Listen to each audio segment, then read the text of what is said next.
પ્રચારના અંતિમ દિવસે નેતાઓનું એડી ચોટીનું જોર લગાવવામાં આવી રહ્યું છે। સાંસદ મનસુખ વસાવાનો આપના ગઢમાં હુંકાર કરવામાં આવ્યો છે તો આલિયા બવાલિયા લોકો વિકાસના કામો ન કરી શકે તેવું કહેવામાં આવ્યું છે।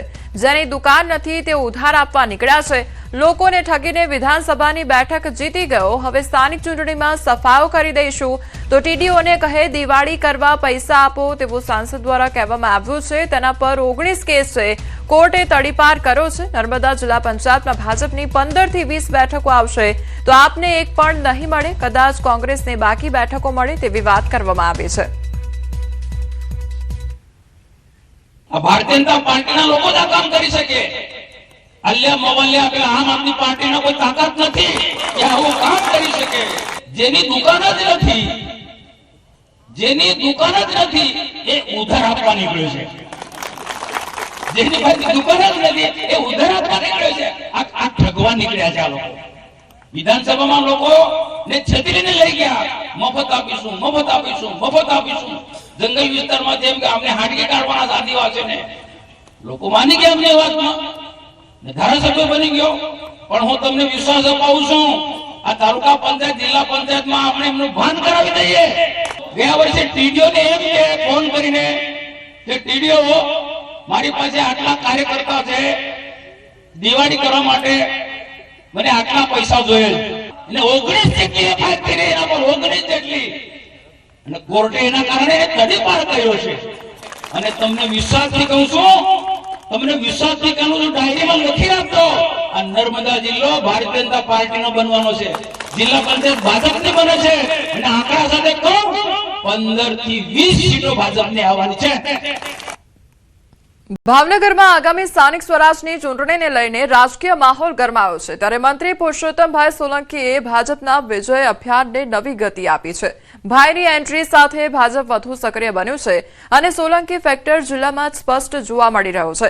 તેમના નિવાસસ્થાને યોજાયેલી વિજય વિશ્વાસ બેઠક ભાજપ માટે શક્તિ પ્રદર્શન સમાન સાબિત થઈ, જેમાં ધારાસભ્યો, જિલ્લા તાલુકા સંગઠન અને બૂથ સ્તરના કાર્યકરો મોટી સંખ્યામાં હાજર રહ્યા।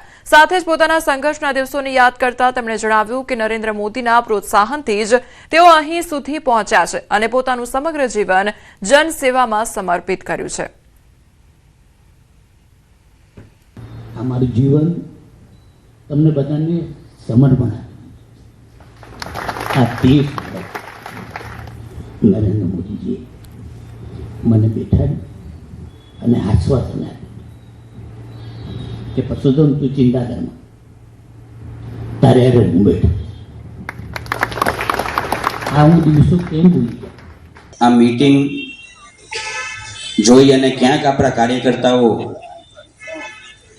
વધુ વિશ્વાસમાં રહે અને આપણા ક્યાંય મતો પૈડા ન રહે એની માટે ખાસ કાળજી રાખજો।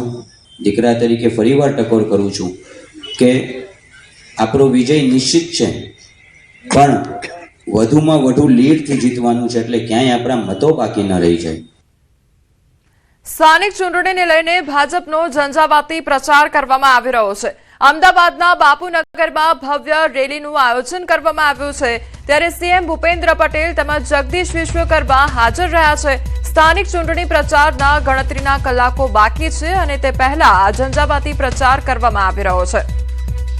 સંવાદદાતા ગૌતમ અમારી સાથે જોડાઈ ગયા છે। ગૌતમ, અત્યારે સ્થાનિક સ્વરાજની ચૂંટણીને લઈને જે પ્રચાર કરવામાં આવી રહ્યો છે, બસ છેલ્લા કલાકો બાકી છે જેમાં પ્રચાર થઈ રહ્યો છે, અત્યારે રેલીનું આયોજન કરવામાં આવ્યું છે, કયા પ્રકારે લોકોનો પ્રતિસાદ મળી રહ્યો છે?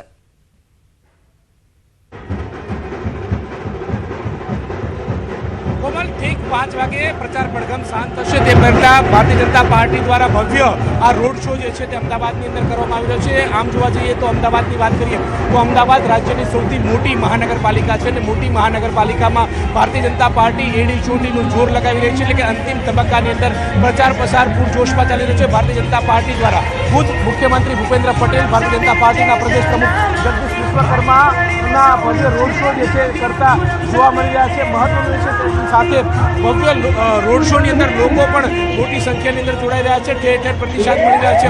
બાપુનગરના શ્યામ શિખરથી આ રોડ શોની શરૂઆત થઈ હતી. લોકો બાઇક સાથે જોડાયા હતા, પદયાત્રા સાથે જોડાયા હતા. ભારતીય જનતા પાર્ટીના કેસ સાથે, ભારતીય જનતા પાર્ટીના ફ્લેગ સાથે તમામ પ્રચાર કરતા ભારતીય જનતા પાર્ટીના કાર્યકર્તાઓ નજરે પડી રહ્યા છે. મહત્વનું એ છે કે 2021માં જ્યારે સ્થાનિક સ્વરાજ્યની ચૂંટણી યોજાઈ હતી તેમાં ભારતીય જનતા પાર્ટીને રાજ્યની અંદર સૌથી વધારે એટલે કે 90%થી પણ વધારે પરિણામ જે છે તે પ્રાપ્ત થયું હતું અને તે પરિણામ અકબંધ રહે તે માટે ભારતીય જનતા પાર્ટી દ્વારા એડી ચોટીનું જોર લગાવવામાં આવી રહ્યું છે. ઠેર ઠેર આ પ્રકારે નૃત્ય ગીત ગાતા ગાતા સ્વાગત કરતા જે છે તે પણ મહારથીઓ જે છે તે જોવા મળી રહ્યા છે. મહત્વનું એ છે કે ભારતીય જનતા પાર્ટી કોઈ પણ કાળે પ્રજા વચ્ચે રહી શકાય અને પ્રજાના કામો કેવી રીતે શકાય આ તમામ બાબતો સાથે ગેરંટી આપી અને પ્રજાની વચ્ચે રહેવાનો પ્રયાસ કરી રહ્યા છે. એટલે અંતિમ તબક્કાની અંદર પણ ભવ્ય રોડ શો થકી ભારતીય જનતા પાર્ટી જે છે તે એડી ચોટીનું જોર લગાવી રહી છે. કલાકો બાકી છે ત્યારે આ ભવ્ય રોડ શો થકી ભારતીય જનતા પાર્ટી જનતા વચ્ચે જઈ રહી છે. ત્યારે એન્ટી ઇન્કમ્બન્સીની વાત હોય તો એન્ટી ઇન્કમ્બન્સી ખાળવાનો પણ આ ભવ્ય પ્રયાસ સમાન ગણવામાં આવી રહ્યું છે. ત્યારે હવે જોવાનું એ રહેશે કે આવતીકાલ નહીં પરંતુ પરમ દિવસે જે ચૂંટણી જે છે તે યોજાવાની છે ચૂંટણીમાં કેવા પ્રકારનું મતદાન જે છે તે થાય છે. કારણ કે જે પ્રકારે અન્ય રાજ્યોની ચૂંટણી જોઈએ તો એમાં પણ રેકોર્ડ બ્રેક જે મતદાન થયું હોય તે પ્રકારના આંકડા આવી રહ્યા છે. પરંતુ ગરમી છે, ગરમીમાં હવે કેવા પ્રકારનું મતદાન રહેશે તે પણ જોવાનું રહેશે. પરંતુ આ વચ્ચે ભારતીય જનતા પાર્ટીનો ભવ્ય રોડ શો લોકો પણ હોશે હોશે આવી રહ્યા છે અને ભારતીય જનતા પાર્ટીના કાર્યકર્તા પણ રોડ પર ઉતર્યા છે. રેલી થકી લોકો વચ્ચે જવાનો પ્રયાસ કરી રહ્યા છે. જી ગૌતમ, સમગ્ર માહિતી બદલ આપનો આભાર. વાવ થરાદમાં જિલ્લા કોંગ્રેસ પ્રમુખ ગુલાબસિંહ રાજપૂતનું નિવેદન સામે આવ્યું છે. પૂર્વ ધારાસભ્ય માવજીભાઈ પટેલ કોંગ્રેસ સાથે છે અને પક્ષને જીતાડવા માટે સંદેશો આપી રહ્યા છે. માવજીભાઈ બીમાર હોવાને કારણે પ્રચારમાં હાજર નથી પરંતુ તેમના આશીર્વાદ કોંગ્રેસ સાથે હોવાનો દાવો ગુલાબસિંહ રાજપૂતે કર્યો છે. સ્થાનિક સ્વરાજની ચૂંટણીમાં કોંગ્રેસ એકજૂટ હોવાનો દાવો કરતા તેમણે 28 તારીખે પરિણામ બાદ રાજેશ્વર ભગવાનના મંદિરે વરઘોડો અને ગુલાલ ઉડાડવાની અપીલ પણ કરવામાં આવી છે. આજે કદાચ માવજીભાઈ આપણી વચ્ચે પ્રચાર કરવા નથી આવ્યા, પોતે બીમાર હોવાના લીધે, પણ કદાચ તમે કોઈને પૂછવો તો માવજીભાઈએ અત્યારે બધા લોકો